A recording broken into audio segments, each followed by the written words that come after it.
Chers amis du Cercle Aristote, bonjour. Aujourd'hui, les habitués de la chaîne, vous le connaissez, c'est quelqu'un auquel je tiens, c'est un copain, c'est un ami. Jonathan. Pierre-Yves. Ça me fait plaisir de te revoir sur la chaîne, parce que t'es vraiment là à la maison. Et là, on va parler d'un sujet qui nous fait rire quand disons, le regard de certaines personnes prennent des pièces de 2 € et qu'on se dit que c'est pas uniquement l'eau de Vichy, les vitamines. Mais en réalité, l'Occident est en train d'être submergé par une vague de cam. Et pour le coup, je voulais échanger avec toi parce que personne dans l'espace francophone ne connaît les guerres de la drogue comme toi, parce que toi, t'es allé en première ligne, tu as vu ce qui s'y passe et ce qui va nous arriver en queue de vague. Et aujourd'hui, c'est acté. Hein, je rappelle, pour ceux qui penseraient que c'est un sujet exotique, vous vous rappelez que occasionnellement, des villes françaises comme Marseille, pour pas la nommer, deviennent des stands de tir occasionnels. Bon, je n'ai rien contre les défouloirs du samedi soir, hein, que personne, ils font ce qu'ils veulent, comme chacun sait. Hein, loin de moi l'idée de vouloir les discipliner. Eh bien, on se rend pas compte que derrière l'écrasement du groupe Yoda, puisque une partie du milieu de la cam à Marseille se faisait appeler le Yoda, et mettait donc des petits Yoda aux abords de leur territoire pour se faire reconnaître, leur écrasement par la DZ Mafia, ce qui nous a coûté quand même certaines années 40 à 50 morts sur Marseille Zone, en termes de règlement de compte, plus tous les pauvres gens. Je me rappelle d'une pauvre étudiante qui dormait dans sa chambre de crous et qui a pris une balle dans la tête. Hein, parce que c'est eux les vraies victimes. Hein, je dis ça pour les anciens collègues de Louis Boyard.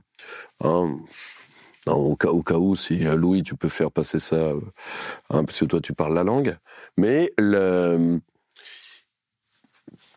on se rend pas compte qu'en arrière-fond de ce nettoyage écologique entre même pas des gangsters, mais des petites frappes sur armée, il y a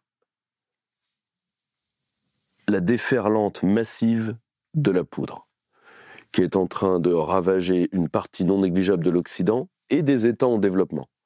Plus des puissances, des nouvelles puissances, mais elles se défendent.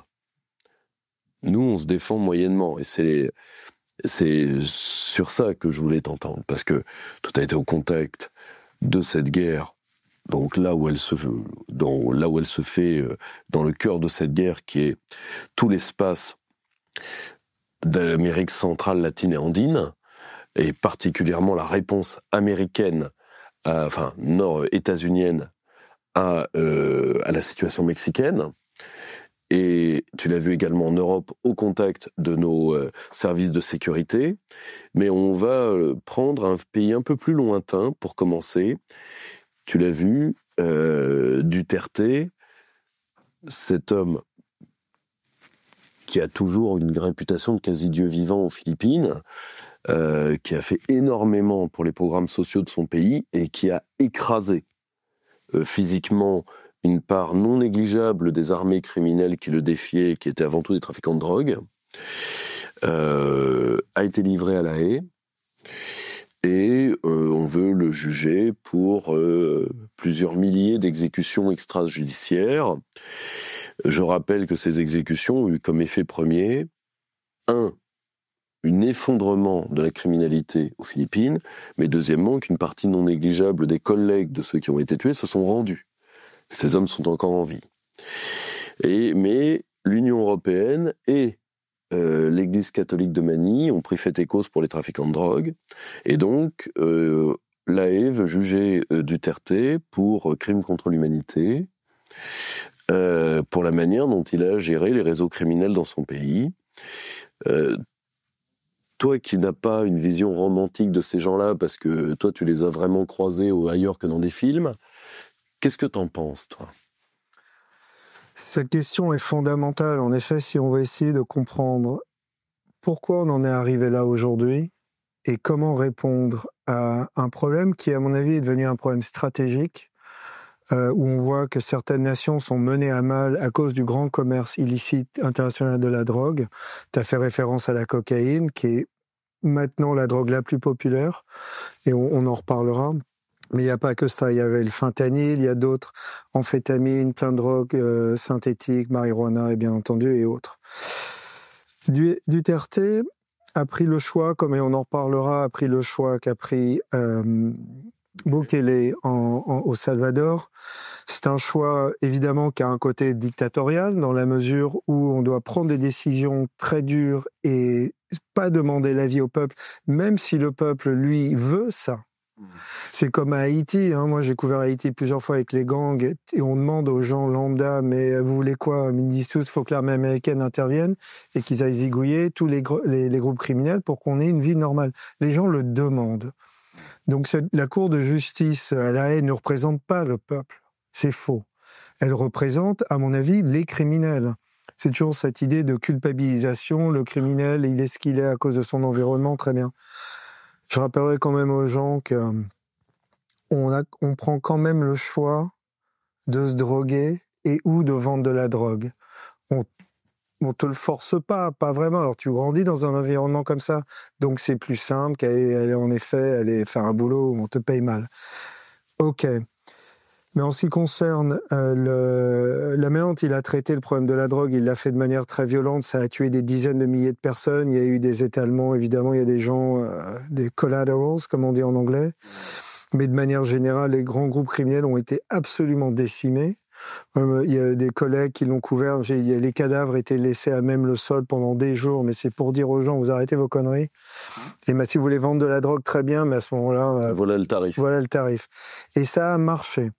Est-ce que ça marche entièrement? Non, mais ça c'est parce que on a des cultures libérales et qui viennent malheureusement beaucoup de mon pays, qui a une certaine fascination pour tout ce qui est les underworlds, tout ce qui est mafia, tout ce qui est drogue. Ce qu'on appelle les marges. Voilà, et on aime ça. Et ça a déteint sur beaucoup de pays, sur beaucoup de nations, en Europe en particulier. Aux États-Unis, bien entendu, il y a une fascination pour les films sur la mafia. Il y a une fascination pour tout ce qui est émission sur Pablo Escobar. Bien sûr. Qui est quand même un sale type. Alors c'est vrai qu'il a donné à beaucoup de pauvres, il a construit des hôpitaux, mais ça c'est pas parce qu'il avait un bon cœur. Ça c'est purement un calcul politique pour être protégé. Donc il y a ça. Et à mon avis, combattre la drogue, mais il faut aussi arriver à changer les mentalités des jeunes. Quand je couvrais beaucoup les endroits tenus par les grands cartels mexicains au nord du Mexique, on était dans des zones très dangereuses, et on se baladait dans des petits villages, tout ça, les petites villes, essayer de bosser. Et on allait voir les gamins, ils voulaient faire quoi plus tard? Sicario. À chaque fois. Non seulement ils te disaient qu'ils voulaient faire Sicario, rejoindre un membre du cartel, mais ils regardaient les émissions de Netflix qui parlent de ça. Donc déjà, il y a le côté, on va dire, symbolique, culturel, qui rentre dans leur anthropologie. Et bien évidemment, il y a l'environnement. Ils voient bien que les types qui commencent à vendre de la drogue, commencent à avoir de l'argent, ils ont des femmes, plein de femmes. Très important, ça, d'être en possession de femmes. Et une belle voiture, et puis ainsi de suite, une belle maison, tout ça. Donc il y a cet attrait-là. Donc c'est vraiment un combat de très longue haleine, et c'est un combat qui doit être mené sur plusieurs fronts. Tu as le combat purement militaire, ou sécurité, on en parlera. Il y a le combat culturel, il faut essayer de remettre ça sera le plus difficile. Je rebondis quand tu vois, moi je me rappelle quand j'étais au Parlement européen, les Philippines ont été l'un des pays qui a été le plus sanctionné par l'Union européenne, qui a pris fait et cause pour les trafiquants de drogue dès le début. Ce qui est normal, je te rappelle que l'UE nous pousse à recalculer nos agrégats économiques avec le trafic de drogue, ce qui veut dire que pour l'UE, ce n'est pas un commerce illicite, parce que c'est pourquoi la drogue et pas les armes. Un commerce comme les autres. C'est un commerce comme les autres. Bon, très bien. Duterte, mais on peut dire la même chose de Bukele. Bukele, c'est un homme qui est arrivé dans une situation d'exception. Il est face à des gangs. Il est face, je parle sous ton contrôle, à des gangs extrêmement violents, type MS-13, etc., qui sont à la base des ligues d'autodéfense communautaires, par exemple des ligues d'autodéfense des Salvadoriens à l'étranger, qui commencent par du racket, l'activité de base de toute activité mafieuse ou d'organisation criminelle structurée, et après, ils en viennent, évidemment, à la drogue, parce que le racket permet la première mise de fonds, parce que pour entrer sur le marché de la drogue, et après, la drogue, il n'y a rien de plus rentable de toute façon. Mais pour que la drogue se fasse, il faut des armes, et il faut être prêt à les utiliser. Parce que c'est un trafic où il y a tellement de pognon que là, on tue vraiment. Or, il faut voir ce que c'était le Salvador. Le Salvador, c'est un pays qu'on a pourri, où on a mis, faut se rappeler, la guerre civile, l'assassinat de Monseigneur Romero, etc. C'est un pays qui sortait à peine de 20 ans d'emmerde et qui se prend les gangs parmi...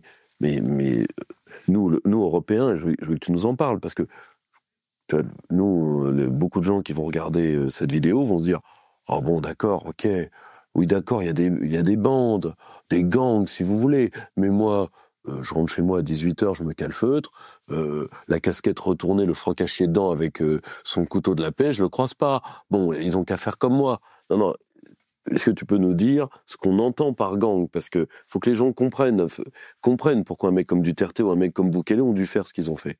Peux-tu décrire les hommes qui sont en face de nous? C'est une question fondamentale, Pierre-Yves, parce que, en effet, la terminologie est importante. D'un point de vue stratégique, on parle de cartels, de grands groupes internationaux d'une grande complexité, d'une grande intelligence, et qui a un moyen qui évolue de manière très rapide. Et d'ailleurs, les États font constamment leur courir après. Après, plus bas, tu as des grands groupes de gangs comme les Mokro, par exemple, tous des groupes marocains qui sont entre la Hollande et la Belgique, et qui se deviennent de plus en plus puissants et qui ont commencé à asseoir un vrai pouvoir dans plusieurs États. Et ils commencent à opérer aussi en France. Ils sont partout en Europe, mais surtout le Benelux. Et là, c'est des groupes criminels qui sont plus vraiment des gangs, mais qui s'approchent du cartel, qui sont vraiment dans cette évolution-là, et ça continue comme ça, ils auront cette position-là, et d'ailleurs, ils sont très connectés avec les grands cartels mexicains, on le sait. Ces grands groupes criminels marocains, dans le Brabant, une zone où on en parlera que je connais très bien, sont très connectés avec le cartel du Sinaloa, qui est le vieux cartel, mais aussi avec les mecs de Tamaulipas, donc du Golfe, et puis aussi la nouvelle génération qui est à Jalisco, pas très loin d'ailleurs où on est. Et donc il y a différents degrés. Puis après, bon, tu as les petits groupes comme ça qui sont plutôt plus nuisibles qu'autre chose. Mais généralement, ces choses évoluent. Elles augmentent en ces gens. On sélectionne dans les criminels d'habitude et dans la petite délinquance. Voilà. Donc il y a toujours c'est quand même une méritocratie. Il faut jamais oublier que tous ces groupes-là te choisissent aussi parce que tu prends du galon, parce que tu es capable de ramener plein d'argent, tu as tué quelqu'un parce qu'on te l'a demandé, tu l'as fait sans hésiter, ainsi de suite. Donc là-dessus, il y a des évolutions. Et le problème avec l'Europe, c'est que et on reparlera de l'Amérique latine, des États-Unis, là où c'est vraiment très, très, très implanté, c'est qu'on est en train de voir cette évolution en Europe occidentale. Mais vraiment. En Espagne, les Espagnols sont incapables de faire quoi que ce soit, c'est absolument minable. C'est les Espagnols, c'est comme un peuple qui a été un grand peuple guerrier. Ils font rien. Rien du tout. L'Italie, les Italiens, ils essayent, ils ont des problèmes avec des groupes très violents nigériens qui ont été amenés par les mafias siciliennes et du sud de l'Italie pour faire le sale boulot. Les mecs ont été tellement maltraités, ils se sont scindés et maintenant il y a des groupes ultra violents nigériens qui font prostitution, drogue, enfin ils font tout. Ils n'arrivent pas à s'en débarrasser. On se demande la question pourquoi. Moi je pense savoir pourquoi, mais... Et l'Allemagne, de plus en plus, avec pas mal de Turcs, et bien évidemment la Belgique. La Belgique, bon, la Belgique, je vais essayer d'être poli, est un fin de course historique, on va dire. Et la Hollande qui essaye encore un peu de s'en sortir. Ils ont les moyens, ils sont bien organisés, mais ils n'ont pas du tout les outils légaux qui permettent de battre à quoi ils ont en face. Et bien entendu, la France. La France c'est un merdier tel avec la drogue, parce que tout le monde se drogue. La cocaïne est devenue à nouveau la grande drogue de consommation, mais pas seulement comme dans les années 80, dans les milieux publicitaires. Voilà, c'était pas uniquement la drogue des pubards et de la fête. Exactement, maintenant c'est tout le monde. Donc ils ont réussi à démocratiser la drogue, comme en essayant de démocratiser la marijuana, ok, pas de souci, on va la légaliser. Mais après, ça continue sur une autre drogue, puis ça donne des signaux très mauvais face aux groupes criminels. Moi, je me souviens des gens que je connaissais qui faisaient de la cocaïne il y a 20 ans, tu traînais pas vraiment avec eux, c'était gênant. Maintenant, tout le monde trouve ça normal. C'est dans les mœurs maintenant. Et alors là, on a un vrai problème par rapport à ça. Comme dit toujours le grand conservateur américain Thomas Sowell, que tu connais, qui est le protégé de Milton Friedman, qui est très âgé maintenant et qui est quand même un des grands... un grand monsieur. Un grand monsieur, afro-américain, pour ceux qui ne le connaissent pas, il dit toujours, la chose la plus difficile à changer chez les gens, c'est ce qu'ils ont en eux-mêmes. Et c'est très vrai. Et comment tu fais pour changer ça, pour que les gens comprennent que se droguer, c'est pas bien, et que regarder des émissions violentes, c'est pas forcément cool, et ainsi de suite. Le problème aussi, il est là. Parce que si tu veux, je rebondis avec un exemple qui pour moi est topique, je le donne à intervalles réguliers, mais Xavier Hofer nous l'avait démontré dans le temps, et c'était terrifiant. Pendant des années, la consommation de drogue chez les jeunes s'était effondrée en Grande-Bretagne. Tu sais à cause de quoi ? La mort d'Amy Winehouse. C'est-à-dire que la mort de cette gamine, magnifique chanteuse au demeurant, et qui est vraiment escroquée au sentiment par son propre père, battue par son mec, qui d'ailleurs était son dealer, enfin une horreur. Alors qu'en plus, elle était auteur, compositeur, interprète, donc c'est une artiste complète. Sa mort a sauvé plus de vies que la totalité des programmes de sortie de la drogue en Grande-Bretagne les mêmes années. Or, le problème, c'est que les générations passent, ce souvenir-là s'est estompé, et parce que, simple, la jeunesse britannique a assisté à son agonie sur 1 an et demi à 2 ans. Et ça les a plus marqués que toutes nos tentatives de sensibilisation à la con. N'importe qui a été dans le milieu enseignant voit tout à fait ce que je veux dire. On arrive, la drogue, c'est mal. Hein ? T'arrives avec un médecin scolaire, une infirmière rondouillarde, un remède à tout désir masculin, et tu dis, la drogue, c'est mal. Ah, ça fait rigoler. Oui, la drogue, c'est mal. Mais peut-être que tu devrais essayer. Or, quand on a 15 ans, c'est normal de vouloir être un démon. Or, plus tu leur diras que c'est mal, il y a une chose qu'on n'a jamais essayé, Jonathan. Moi, tu vois, je me rappelle ce que mon père m'a dit des drogues. Ça m'a calmé. Tu vois, mon père est médecin. Il m'a dit, tu sais, si tu te drogues, fais-le complètement. Double les doses. Comme ça, tu vas régler le problème toi-même rapidement. Mais, pédagogie un peu particulière. Mais surtout, moi, il m'a tout simplement présenté un de ses patients, 29 ans, parkinsonien. Ouais. Parkinsonien, porte des couches, 29 ans. Ouais, le réel, quoi. Tu vois ? Quand on a vu un, tu te dis, et lui, il était quoi, H, hein ? Parkinsonien que par le H. Il est jamais allé au-dessus. T'imagines le mec qui est héroïnomane, le mec qui est cocaïnomane. Il m'a dit, tu vois, l'avenir. Ouais. Ma moralité, ça a été plutôt efficace. Alors, on ne veut pas dépeindre le drogué comme ce qu'il est malheureusement. Il ne l'est pas essentiellement, mais il fait ressortir par la drogue le fait d'être un loser. Il ne l'est pas pour toute sa vie, il l'est à cet instant-là de sa vie. Et on ne lui dit pas, d'ailleurs le seul qui le faisait comme médecin, c'était Peterson. Et c'est pour ça que ça marchait. Il commençait par leur dire, t'es une merde, t'es un loser. Et tu te fais du mal parce que tu le sais. On va commencer là. Mais je pense qu'il y a autre chose que ça en toi et tu peux t'en sortir. Si tu t'en sors pas, c'est que tu le veux pas. Et donc, que t'es vraiment une merde. On a dit que c'était une pédagogie violente, machin, tout ce que tu veux, patacoufin. Mais, on n'a jamais essayé ça. Donc, résultat, qu'est-ce qu'ils pensent de la drogue ? Que la drogue, c'est cool. Que la drogue, c'est in, ça permet de se faire des amis. Que si t'en prends pas, t'es isolé. Et de toute façon, toutes les professions qui attirent le pognon en prennent. Ouais. Parce que si on prend le cas de la France, je peux t'assurer qu'il y a 5 secteurs d'activité qui s'arrêtent immédiatement si on fait une vraie campagne anti-drogue. Le milieu de la nuit, la restauration, le milieu des consommations des consommations de luxe, le milieu financier et le milieu politique. Tu vois ?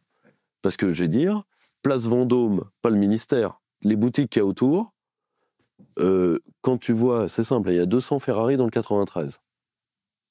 Si nos services d'immatriculation ont juste. Bon, je ne dis pas qu'elles ont toutes été achetées illégalement, je dis que, tu sais, c'est comme les apparitions de la Vierge Marie. S'il y a trop d'espace entre, le doute s'installe. Ben là, le doute est installé. Moralité, les dealers, le commissaire divisionnaire Guéraud l'avait très bien démontré, font vivre une partie non négligeable de l'industrie du luxe. Ce qui, malheureusement, à Paris, n'est pas totalement anodin. Or, nous vivons dans l'ombre de ces mecs-là. On s'en rend pas compte. Moi qui ai été dans le milieu politique, je peux dire que tu as certaines institutions où les camés sont majoritaires. Majoritaires. Donc tu vas demander à des camés de légiférer sur le trafic de stupéfiants. Bon courage. Pourquoi pas ? Tu vois ? C'est là où les gens doivent bien comprendre. Et tu l'as très bien dit, nous sommes face à des groupes internationaux, structurés, violents, dont le dealer de porte cochère n'est rien de plus qu'un exécutant. Et qui peut être tué tout de suite et remplaçable. Remplaçable. Mais dans la seconde. Moi, j'ai vécu ça personnellement au Mexique. On avait de 4 dealers, mais vraiment le bas de l'échelle, qui vendaient comme ça à un coin de rue au Mexique, là où on est. Et ils ont demandé d'être augmentés. Ils ont été mitraillés. On a entendu, j'étais dans ma chambre. Soirée, ils ont pris les corps, disparu, ils ont remplacé par 4 autres, puis c'était réglé. Ça s'est passé comme ça. Non. Ça a été... c'était rapide. Je ne sais plus ce que je lisais à ce moment-là. Je ne me souviens plus le nom du bouquin, mais les rafales, je m'en souviens. Tu vois, là, il y a un côté... France travaille pour vous. Mais travailler plus pour gagner plus. Travailler plus pour gagner plus, tu vois. Or, mais tu vois, et aujourd'hui, même la justice internationale commence à vouloir élever les trafiquants de drogue au rang de minorité à protéger. Parce que Duterte, c'est des crimes contre... ce ne sont pas des crimes de guerre, on l'accuse de crimes contre des personnes. Donc on l'accuse de crimes et contre l'humanité. Ce qui veut dire au passage, donc ça veut dire que les trafiquants de drogue sont maintenant une espèce protégée. C'est ça que ça veut dire. C'est-à-dire qu'ils deviennent une minorité comme une autre, comme le mec qui fracasse une minorité sexuelle ou une minorité religieuse. Or, à un moment, tu te dis, et là encore, c'est une des thèses qui est très proche de celle de Jean-François Guéraud, le trafic de drogue est tellement hybridé avec l'économie légale, nous en avons tellement besoin. Combien par exemple, on va prendre un truc simple, si tu prends le système bancaire occidental, Amérique plus Europe de l'Ouest, combien de nos banques ont blanchi l'argent de la drogue ? Et tiennent en partie grâce à ça. Tu vois, en 2008, on en a trouvé des banques criminelles qui se sont crachées. Wachol, par exemple. Donc, si tu veux, ils ont infiltré notre système petit à petit. Tu sais, c'est le parrain 3. Tu vois, quand Michael Corleone dit « Je ne suis qu'un entrepreneur comme un autre », pourquoi vous me faites tuer ? J'ai tué des gens, vous plus que moi. Et le pire, c'est que dans le cas du film, il n'a pas tort. Mais aujourd'hui, ils sont en train d'hybrider avec le monde légal. Et nous ne résistons pas à ça. Tu vois ? Et c'est très vrai. Et là où c'est le plus criant, c'est au Mexique. On estime maintenant que 30% des gens qui travaillent légalement pour l'État fédéral mexicain sont payés par les cartels mexicains. Donc, ce qui veut dire, c'est que tu me parles d'hybridation, là, en fait, pour reséparer par la violence ça, je ne sais pas ce qu'ils peuvent faire. On parlera d'ailleurs de ce que Trump veut faire. En tout cas, c'est des anciens plans militaires qui sont déjà actifs. 30 points 30% sont payés par... Il y a tellement de cash, tu peux pas savoir. La DEA ne sait même pas ce que rapporte la drogue des Amériques du Nord, ce que rapporte la production des grandes drogues qui sont produites en Amérique latine et qui montent vers le Mexique, les drogues synthétiques qui sont produites au Mexique.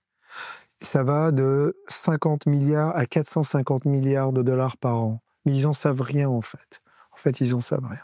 Il n'y a pas de chiffres. Il y a tous les mecs que je connais, à qui je parle, on ne sait pas. On ne sait pas du tout. C'est des chiffres qui sont... Et c'est probablement beaucoup plus que 400 milliards par an. Parce que t'as pas affaire uniquement à vendre de la drogue. T'as les ventes d'armes, qui sont très juteuses.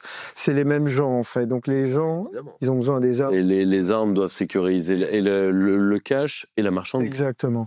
Mais un exemple qui est assez connu, toute la production d'avocats au Mexique, entièrement tenue par le cartel de la nouvelle génération, je crois en partie, mais qui est plus vers Michoacán et le Guerrero, qui sont à moitié ces deux États tenus complètement par les groupes criminels, plus par l'État. D'ailleurs, t'entends régulièrement, il y a des combats assez violents entre l'armée, et puis il y a plein de morts, quoi. Un vrai combat de guerre, quoi. Et donc, ça me fait toujours rigoler parce que, tu me connais, moi, je dis des choses, on va dire un peu comme toi, on va pas par plusieurs chemins. Et comme beaucoup de mes connexions à New York sont plutôt des gens très gauchistes, on va dire, à la new-yorkaise, et je leur dis, mais vous savez, votre avocat... vous dites, parce qu'à chaque fois, ils veulent se donner une certaine grandeur par rapport à l'humanité, ou comment on est meilleur. L'avocat que tu manges, non. La drogue que tu te mets dans le nez ou que tu fumes, non plus. Ton téléphone, à ton avis, les terres rares, elles ont été trouvées où? Ça se fait comment? Tu vois, toute l'hypocrisie est totale. Et en ce qui concerne le Mexique, moi, j'imagine un Mexique dans 20 ans où les grands groupes criminels auront des candidats à la présidentielle. Je pense que ça se terminera comme ça. On verra ce que l'Amérique fera. Par exemple, quand il y a des élections importantes au Mexique, que j'ai déjà couvert, j'avais suivi en campagne Peña Nieto, je ne sais pas si tu te souviens de lui, il était président mexicain en 2012. Et j'avais passé un mois avec lui. Et il a gagné. Il y avait en moyenne 120 à 150 candidats qui ont été tués. Dans les circonscriptions, les mecs, les cartels venaient de voir, disent bon alors c'est quoi ta position? C'est pas la tienne. Là les dernières élections à Cancun, ils ont tué des dizaines. Enfin, les gens ne se rendent pas compte que le pouvoir des groupes, des grands cartels mexicains est tel au Mexique que même la nouvelle présidente mexicaine Claudia Sheinbaum, qui est l'avatar de AMLO, de Obrador, c'est les mêmes. D'ailleurs, c'est très intéressant la manière dont elle parle, donc la manière dont elle bouge, elle a été entièrement entraînée par lui. C'est des gens qui ont très peur de Trump pour une raison, pas pour le commerce. Ça, ils s'entendront, d'ailleurs, c'est déjà fait. Mais parce que Trump, un jour, il a déjà dit, il va dire, bon, ça va pas, là, on a des problèmes stratégiques militaires à notre frontière, juste là, on fait quoi? Donc, ici, on peut imaginer un scénario où l'armée américaine envahirait. En tout cas, ce que je sais de mes contacts, il y a déjà des drones qui sont en train de dézinguer pas mal de chefs de gang. L'Amérique les a mis en organisation terroriste. C'est athée. Donc ça veut dire que la chasse est lancée. La chasse est en cours. Ouais. C'est exactement. Le gros souci, c'est que quand on parle des cartels mexicains, est-ce qu'on a une estimation du nombre d'hommes dont on parle, armés, mobilisables? C'est très difficile à dire. Moi, la moyenne, c'est 150 000 hommes, à peu près. Mais, puis très lourdement armés. Une partie non négligeable sont d'anciens soldats, donc en plus ils sont entraînés. Ça va. C'est pas du tir au pigeon sur Mokhtar éleveur de chèvres. Tu vois, c'est pas tout à fait le même tarif. On n'est pas, en effet. C'est intéressant de parler d'ailleurs, de comparer ce que vous avez en Europe et ce qu'il y a dans les Amériques. Et au niveau de la... Là, au Mexique, c'est une armée criminelle. Nous, si tu veux, on est en train de se faire marcher dessus par des dealers de porte cochère avant tout. Mais malheureusement, on ne verra même pas ce qu'ils deviendront, parce qu'ils nous marchent déjà dessus en tant que dealers de porte-cochère. Quand ils seront vrais groupes criminels, on le sentira même pas, on se sera déjà couché. C'est ça le problème des Européens. C'est en effet le problème. Bon, là, on va un peu dans... Mais si on revient un peu sur... Revenons sur le cas américain. Sur le cas américain. Et les cartels mexicains, donc les grands, donc. Je dis Tamaulipas, mais en fait, c'est le Golfe. C'est vers Matamoros, c'est Texas, sur le Golfe. Maintenant, le Golfe d'Amérique. Et ils ont changé de nom, ou c'est en cours. Il y a eux, il y a évidemment le Golfe, il y a le cartel de Baja California qui est assez puissant, mais assez restreint. Tu sais, c'est la mer de Cortés, cette grande bande de terre là, hein, qui suit la Californie. Le Sinaloa, qui est traditionnellement Jalisco, la nouvelle génération, et puis un tas d'autres, on va pas tous les citer. Ces groupes-là, depuis quand Biden est arrivé au pouvoir, ils ont fait complètement sauter la frontière exprès. Main-d'œuvre pas chère, on va leur donner le droit de vote, enfin bon, le truc habituel, hein, c'est un peu comme chez vous. Hein, c'est pas tout à fait les mêmes gens, mais... on n'est pas dépaysés. Voilà, là-dessus, on a des points communs. Mais donc, qu'ont fait les cartels?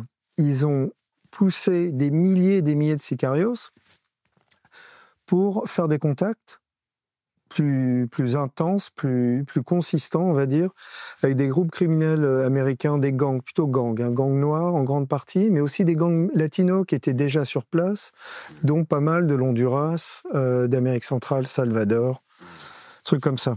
Où sont placés ces groupes-là? Ils sont partout. Chicago, New York, Atlanta, évidemment, toute la Californie, le Nouveau-Mexique. C'est un endroit que je connais bien. L'Arizona aussi, pas mal.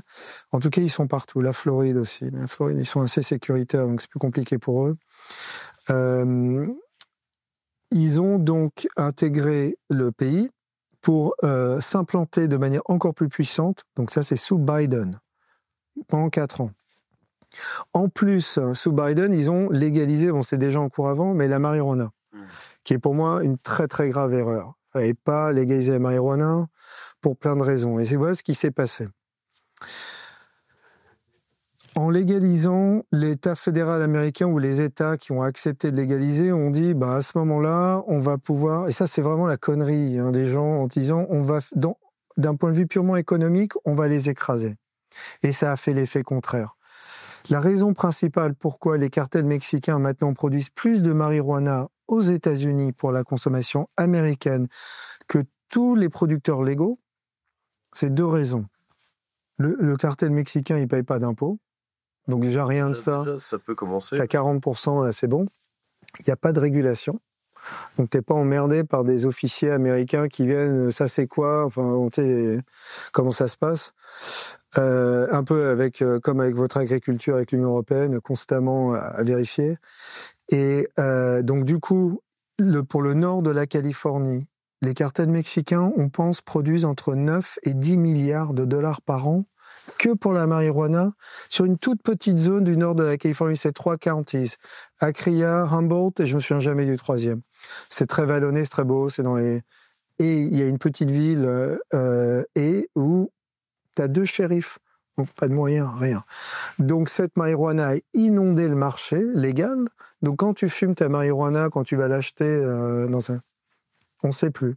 Et t'entends, occasionnellement, on trouve du fentanyl, puis il y en a un qui tombe, et puis bon, passe l'arme à gauche. Donc on ne sait plus. Donc ça a fait l'effet contraire. En plus, ça donne de mauvais signaux aux gens, aux familles qui ont des enfants, mais évidemment aux groupes criminels, qui évidemment maintenant disent, voilà, on a gagné, quoi. On a affaire à un État faible, et donc du coup, on va faire ce qu'on veut. Pas de bol pour eux, Trump est heureusement, moi, je bénis, je sais que je vais me faire des amis encore, mais je bénis que Trump ait gagné, je ne suis pas le seul. Mais au moins, je le dis publiquement, que beaucoup de gens sont lâches et ils ne veulent pas le dire publiquement, parce que c'est des cons, c'est comme ça, il y en a beaucoup. Je les connais. Et ils viennent de virer plus de 100 000, en 100 jours, 100 000, comme ça, et hop, vénézuéliens, et tout le monde a accepté. Hein. Moi, je vois ce qui se passe en France avec vous, avec les Algériens, là. Et vous pouvez même pas en virer un, qu'en tant qu'Américain, on a du mal à... C'est méprisable. Tu vois ce que je veux dire? Pas pour le peuple français, mais les gens qui vous représentent. Ah bah oui, non mais ça, si tu veux... Voilà, vous avez Donald Trump, nous on a Bruno Retailleau. Voilà, donc on a... Mais bon, nous on n'a pas l'Union européenne. Non mais surtout, vous n'avez pas l'UE. On n'a pas la commission qui régit le pas, voilà, vous êtes chez vous. Nous on est locataires précaires chez nous. C'est pour ça que les soi-disant groupes souverainistes qui sont européistes, ça me fait toujours un peu marrer. C'est comme si qu'ils allaient changer la commission de l'intérieur, c'est ça. Impossible. Enfin bon, ça c'est autre chose. Mais un autre politburo est possible. C'est ça. Oui. Mais Khrouchtchev, great again. Oui, c'est ça. Et donc ces gens-là sont comme ça. Alors il y a eu ils ont un peu trop élargi. Il y a des gens, ils ont peut-être pas dû. Enfin bon, mais bon. Ça a été repoussé. Et la frontière a été fermée. Mais elle a été fermée intelligemment, en fait. Elle n'est pas fermée. Tu le dis souvent, toi. Elle est fermée, c'est un mur, on passe pas. Le commerce continue, mais il est très contrôlé sur certains aspects. Les gens en particulier. Tu peux pas tout vérifier. Il y a trop de passages à Ciudad Juárez ou à Tijuana, il y a trop de passages. Mais ils sont en train de nettoyer et ils ont raison. Et c'est pour ça que Trump a été élu. Et c'est ça que les gens doivent comprendre. En Europe, disons que c'est pour des raisons sécuritaires. On ne peut pas continuer comme ça avec n'importe qui. Évidemment, la drogue, elle, n'est qu'un aspect de ça. Et renverser la vapeur sur la consommation de drogue des natifs aux États-Unis, ça va être très très compliqué. Surtout qu'il y a, là, si tu veux, je voulais ton œil là-dessus, il y a parallèle au problème de la drogue, tu as quelque chose qui a bousillé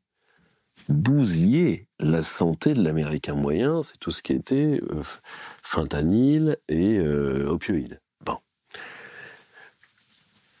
Cette affaire a presque 20 ans d'âge. Ouais. On en parle 9 fois par an, parce que tu m'as donné les chiffres encore il n'y a pas longtemps. C'est-à-dire que t'as près de 100 000 Américains qui calanchent chaque année de ça. D'accord ? Barack Obama est obligé de reconnaître que l'affaire existe à cause de qui ? De Donald Trump. Parce que Donald Trump, première version, dit « Vous vous rendez compte ce qui est en train d'arriver ? En tout, le fentanyl a coûté à l'Amérique, en hommes, 10 Vietnam. Il y a 54 000 GI qui meurent au Vietnam. Or, comment pour toi, si tu veux, alors que l'Amérique pourrait utiliser l'arme militaire contre les trafiquants de drogue, a raison, pour toi, comment personne dans un pays qui a une justice aussi puissante que la justice américaine, enfin, si tu veux, à la fin, ça s'est terminé par une série sur Netflix, avec d'ailleurs un très bon Michael Keaton dedans, mais personne n'est au trou pour avoir tué 540 000 Américains, là où l'Amérique a poursuivi, à raison, mais a quand même tué 4 millions de gens au passage, quand elle a été attaquée par 20 barbus armés comme des jardiniers. Donc, pour 2000 Américains, c'est 2000 de trop, 3000 Américains, c'était 2000 de trop, vous aviez toute légitimité pour poursuivre ceux qui ont fait ça et les détruire. C'est pas ça le problème. Le problème, c'est que l'Amérique est entrée en guerre pendant 20 ans pour ses morts, et là, il y a 540 000 Américains de butés, et personne ne va au trou. Ça me rappelle quelque chose que tu avais dit récemment. Et tu disais une société qui défend pas ses enfants, une société qui mérite pas de vivre. Je le maintiens. Et c'est très vrai. Ouais, là-dessus, je te suis entièrement. Donc, de surcroît, une société qui ne défend pas ça, une société qui va très très mal. La résultante. La raison pourquoi, donc les noms, on les connaît, t'as la famille Sackler, t'as Purdue, t'as ces grandes familles ou ces sociétés de pharmaceuticals, industrie pharmaceutique, mais qui remontent, donc je vais faire l'historique bref, on va pas trop rentrer dans les détails pour les gens qui ne connaissent pas. Dans les années 90, De nouveaux médicaments arrivent sur le marché, Adderall, Xanax, trucs contre la douleur. Mais des opioïdes addictifs. Ils le savaient. Qu'est-ce qu'ils ont fait? Ils sont allés sur les campus pour recruter ce qu'ils appelaient des scouts. Des jeunes gamins qui avaient faim, qui voulaient faire du pognon. On leur a proposé plein d'argent et on leur disait, bon, toi, tu vas faire cette zone-là. Toi, c'est ça. On va te donner 500 millions de pilules contre la douleur. Tu vas aller voir les médecins. Tu vas leur vendre ce qu'ils payaient, les médecins. Les médecins prenaient de l'argent. Mais tu vas dans les zones blanches. Tu ne vas pas dans les zones de minorité. Parce qu'on ne veut pas être accusé de racisme. Eux, ils ont déjà leur drogue, crack, et en grande partie déjà à l'époque, héroïne. Donc c'est pas la peine. Mais ils voulaient pas de problème racial, donc ils sont allés voir où les pauvres blancs. Ils sont allés dans l'Ohio, en West Virginia, ils sont allés en Floride, dans le nord en particulier, vers Pensacola. T'as beaucoup de trailer parks, des trucs comme ça. Et dans le Alabama, enfin vraiment les zones qui ont été détruites par la globalisation, toutes les industries qui sont parties. Ces zones-là. Et comme c'est les mecs qui ont des boulots durs, mal au dos, mal au genou, à la hanche, je sais pas quoi, opération. Vous avez quoi, docteur? J'ai un nouveau truc. Tu prends, alors ça te, très bien. Par contre, ça te rend addictif. C'est comme ça que ça a commencé. Donc ça a été la nouvelle couche de consommation de drogue problématique pour les États-Unis, c'est les années 90.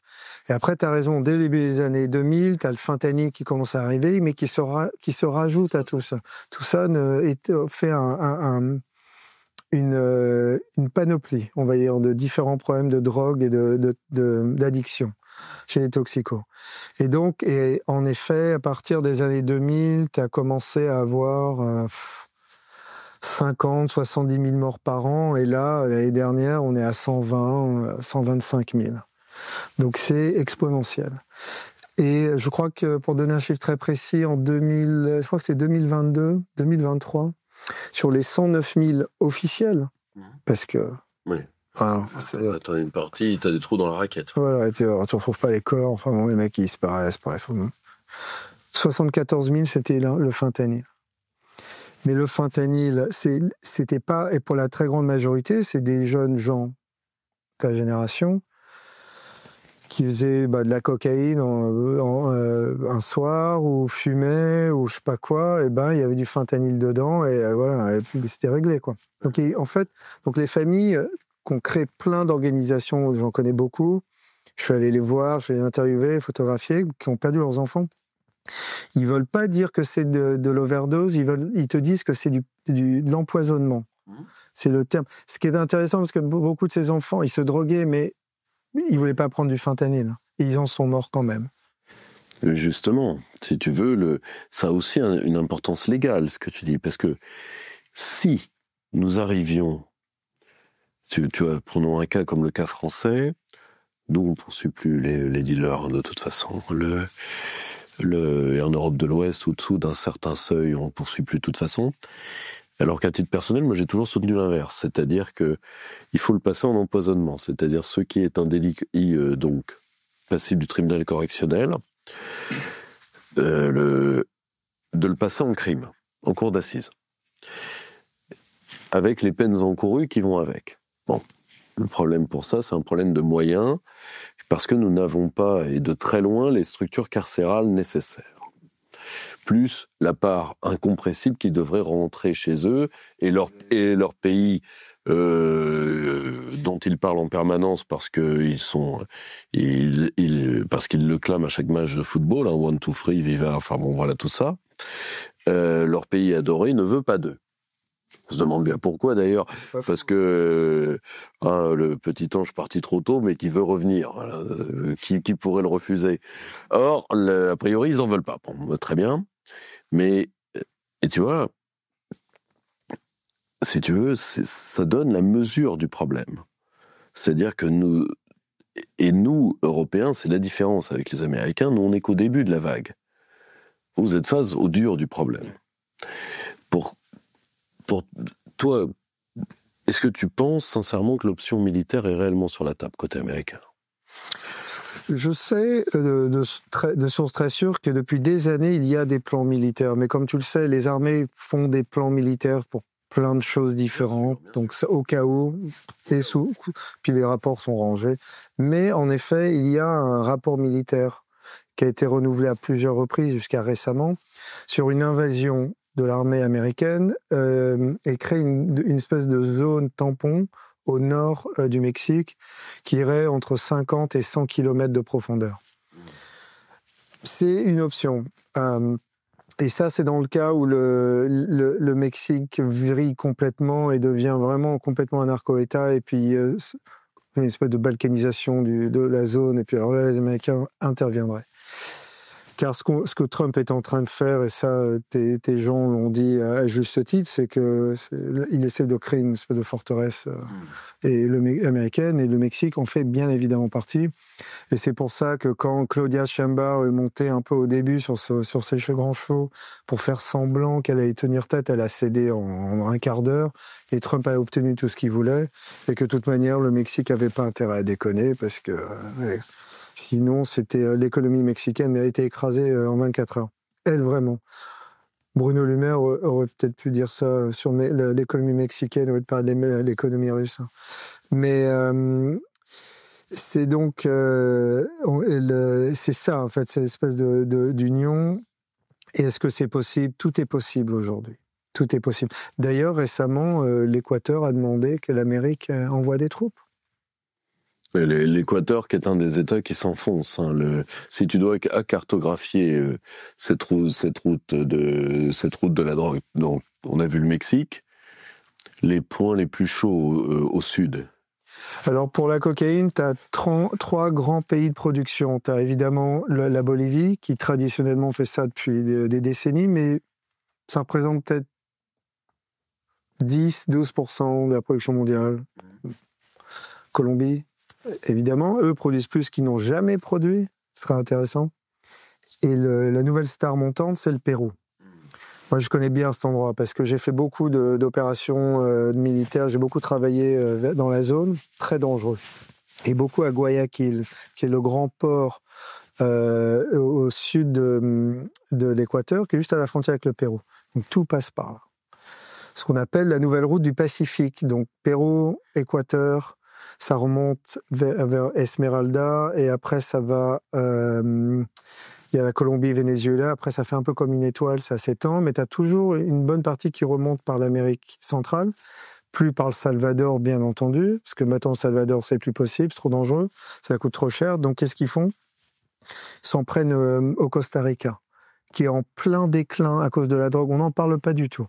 Costa Rica, qui est un truc de hippie, les gens... Enfin, moi, je connais bien le pays, j'ai beaucoup surfé à une époque là-bas.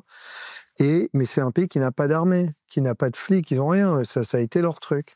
Là, ils ne savent pas quoi faire. Donc, en fait, les cartels et les Mexicains sont intégrés dans tout le procédé. Ils sont très forts et très violents et très organisés. Et ce qu'ils font, c'est qu'ils vont voir les pêcheurs, les petites baies, les petits bateaux. Et vous allez voir, on te donne ça pour le bateau, pour que tu l'amènes de la drogue. Si tu dis non, ils te font rien. Donc, les mecs, ils disent oui. Donc ils prennent des petits bateaux et puis ils font des... Il y a des arguments de négociation. Oui, il y a un choix. Disons qu'il n'est pas facile celui-là. Bref. Et donc ils font des petits sauts de puce comme ça en montant. Et puis après, quand ça arrive vers le Mexique, ça va plutôt sur les terres. Et ça va en Californie, sur tous les grands États américains. Tu as une partie qui va plus vers le Venezuela, c'est plus Colombie-Venezuela, et qui après s'attaque aux Caraïbes. Et là, Europe. Pour l'Europe, c'est comme ces deux voies. Ça passe par les Caraïbes, puis ça remonte vers l'Europe, donc le Benelux, les grands ports en France, Dunkerque en particulier. Sinon, ça passe par l'Afrique de l'Ouest, plus cher, plus compliqué, mais tu as des groupes criminels assez organisés. Plus intermédiaires. Exactement. Et évidemment, passe par le Maroc. Espagne et maintenant l'Italie, qui est de plus en plus submergée par la cocaïne et par l'héroïne maintenant. D'autres drogues qui se rajoutent à ça, puis après ça remonte. Parce que le plus grand marché européen, de très loin, c'est la France. Le plus gros consommateur de drogue en Europe, c'est la France, de très très loin. C'est le gros marché. Et ça rapporte tellement d'argent.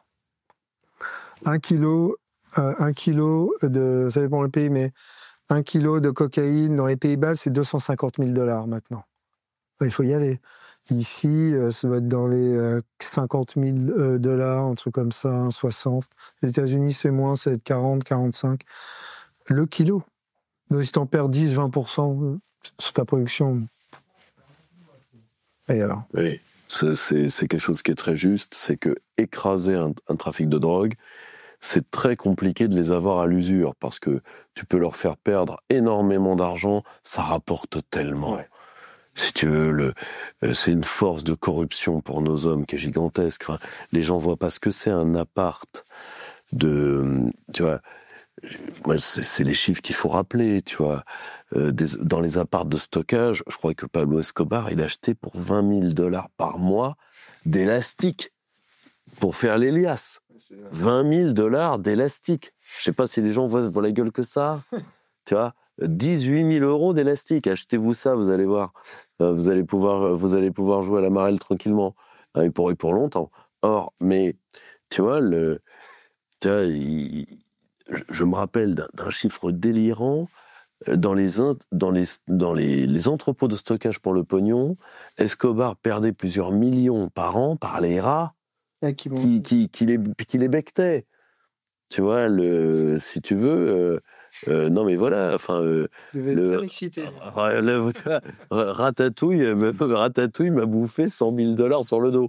Or, non mais faut voir ce que c'est. Or, tu vois, pour terminer cet entretien, on va voir 2 cas. Les Pays-Bas et la France. On terminera par la France, parce que moi, c'est mon premier sujet d'inquiétude. Tu disais, parce que tu as été voir les forces de défense des Pays-Bas, qu'ils ont vraiment l'envie de faire le boulot, mais qu'ils ne peuvent pas le faire. Qu'est-ce que tu entends par là? Alors, les lois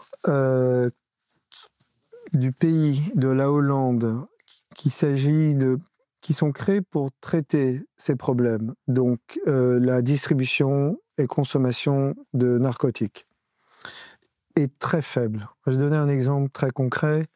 Au mois de novembre l'année dernière, ils ont attrapé 3 mecs à Rotterdam avec un tanker qui venait du Brésil. Ils avaient eu une info, et dans ce tanker, il y avait un tracteur. Donc ils ont fouillé le tracteur. Dans le tracteur, il y avait 3 tonnes de cocaïne. 3 tonnes. Ils ont chopé à peine 2 ans chacun.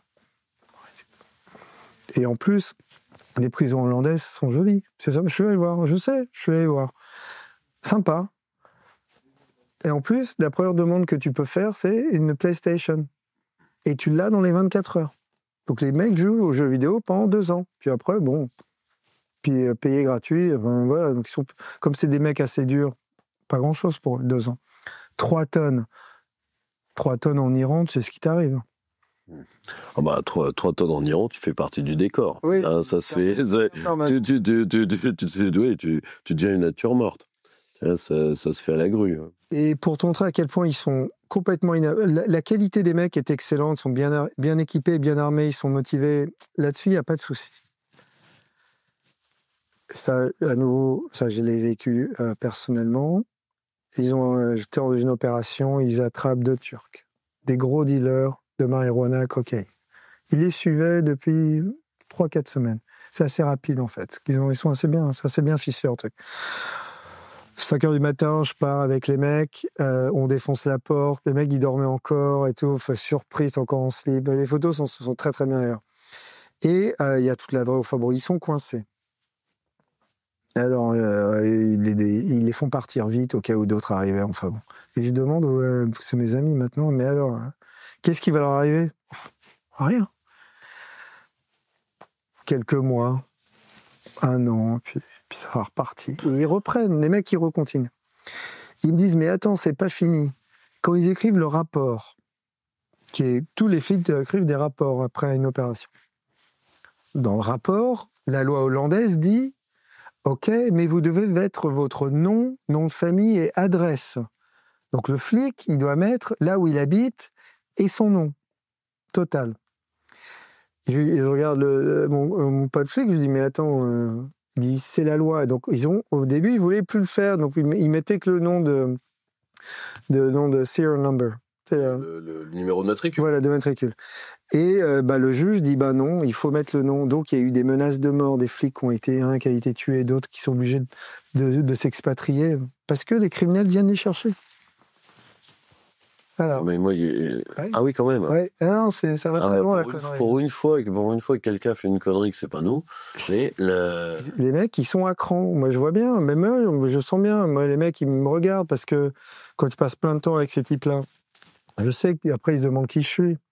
Quand je vais à l'hôtel, je regarde derrière moi. Mais parce que et puis c'est tous des groupes marocains, à 90%, quasiment tous. C'est tous des binationaux. Sans déconner. Ça, on le sait. Donc, ils pourraient être virés, mais ils le font pas. On sait pourquoi. Très bien. Les flics demandent que ça. Mais donc, les mecs, et puis ça continue. Et maintenant, le problème, c'est qu'ils ont établi des contacts assez puissants avec les cartels mexicains. Ils ont trouvé des salles de torture dans des containers à Rotterdam. Truc avec une... Voilà. Et ça, c'était des idées venues du Mexique. Comment faire parler les mecs. Oui, bien sûr. Je rappelle pour nos auditeurs que le torture porn que va utiliser entre autres l'État islamique est mexicain d'origine, pour que vous voyez à quel type d'artistes dansants vous avez affaire. Voilà. Donc ces types-là, il faut les traiter comme tels, il faut les éliminer. Parce que de toute manière, le rapport à la mort, les Mexicains, tu sais, c'est... Et puis ils ont 3 types de violence, violence coloniale espagnole, violence précolombienne, violence américaine. Donc si tu veux, ils sont chauds les mecs quand même. Oui, c'est très le Mexique pour ça avec la violence. Même l'État islamique ne fait pas ce que font les cartels mexicains. Donc voilà, en gros pour dire que donc c'est très mal barré. En plus, il y a un appel d'air avec la Belgique qui est complètement pourrie de l'intérieur. Oui. Alors la Belgique pour moi c'est à jeter. Désolé pour les Belges qui nous écoutent, mais je pense qu'ils auront compris. Enfin, bon, moi, je dis ce que je pense. Et évidemment, la France est responsable parce qu'elle a un rapport à la drogue qui est très malsain. Alors justement, on y vient. Tu l'expliques comment, toi ? Pourquoi est-ce qu'autant de Français se droguent ? Peut-être parce qu'au fond, tu sais que c'est pas en France où on a le taux de suicide le plus élevé chez les jeunes ? Deuxième cause de mortalité chez les 18-24 ans, première chez les 24-35 ans. Voilà, c'est quand même... Ça en dit long. Et la drogue peut être une raison pour essayer d'évacuer ça. Évidemment, ça marche pas. Il y a quelque chose de dépressif chez les Français que tu ne retrouves pas chez les Hollandais. La Hollande, 85% de la drogue ne reste pas en Hollande. Elle part. Les Hollandais se droguent, mais pas comme ça.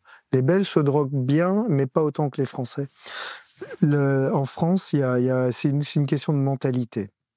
Je pense qu'il y a vraiment quelque chose à étudier là-dessus.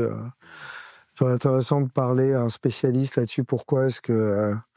Moi, je me souviens tu te rappelles les publicités dans les années 80-90 de yaourt, on voit toujours une femme nue. Tu sais, sur un corps très, très beau, très lisse, très fin, parce que le yaourt était bon pour la santé. Ils ont arrêté de faire ces pubs parce que les jeunes filles se butaient, se suicidaient. Parce qu'elles disaient je suis pas belle, je suis grosse et tout. Et voilà. Pour ça, la France, c'est particulier. Ça serait intéressant d'étudier ça. Un mimétisme de la drogue. Ouais. Tu as été en face de nos forces de sécurité intérieure ? Alors moi, je peux en parler, j'ai eu des problèmes avec le ministère de l'Intérieur en France, c'est des problèmes assez lourds. Parce que j'allais travailler avec eux de la même manière et j'avais accès à tout. Et au dernier moment, c'était juste avant que Retailleau prenne, c'était sous Darmanin, et c'est remonté tout en haut. Et je reçois un email très désagréable de Beauvau en me disant qu'on ne peut plus travailler avec vous, vous êtes personne ingrata parce que vous êtes trumpiste. Je rigole pas, j'annonce ça. Donc je dirais pas ce que j'ai répondu, mais à mon avis, je ne me suis pas fait des amis. J'ai été très violent dans ma réponse en disant que c'était des traîtres et que moi j'étais plutôt de leur côté et que mes opinions politiques sur les États-Unis me regardent et que quand il gagnera les élections, qu'est-ce que vous ferez après ?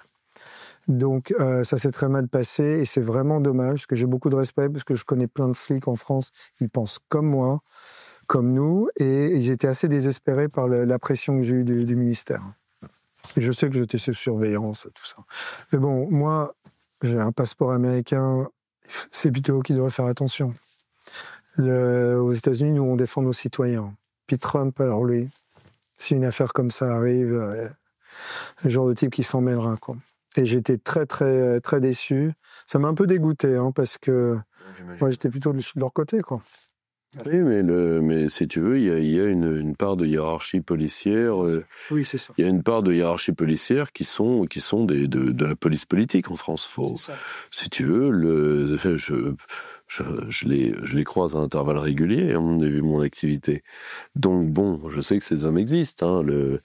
Et eux, un jour, un copain, un mec remarquable qui était à la DRM, m'a dit, tu sais, il est en Afghan, il va pour sortir faire une reconnaissance de nuit. C'est le genre de mec un peu physique que la DRM peut avoir. Et il est arrêté par quoi à la porte de la base? Par un gendarme. Il dit, écoute, je peux pas te laisser sortir, j'ai pas le bon papier, etc. Et l'autre, il dit, tu veux... Le camarade se lève, ça part dans les tours, il y a un pain qui part...